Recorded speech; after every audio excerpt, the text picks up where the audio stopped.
I moved into a cheap, old apartment last month, nothing fancy, but it was all I could afford. Everything was normal at first, except for the odd smell that occasionally drifted through the place.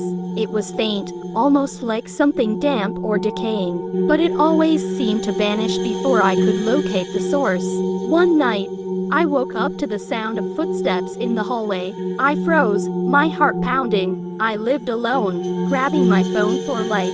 I stepped out of bed, creeping towards the door. The footsteps stopped. I swung the door open, but the hallway was empty. I shrugged it off, telling myself it must have been my imagination or the old building settling. The next night, it happened again, footsteps, closer this time. I was too terrified to move, but eventually, I fell back asleep. A few days later, I noticed something strange. My food was disappearing from the fridge, but just little bits at a time. A slice of bread here, a few bites of leftovers there. I convinced myself I was just being forgetful, maybe snacking without realizing it. But then, I started waking up to find things in my apartment moved. Chairs slightly out of place, cupboards left open, my phone not where I left it. I tried to rationalize it, blaming my own tiredness and stress. But deep down, I knew something was wrong. Last night, I decided to stay up and catch whoever or whatever was messing with me.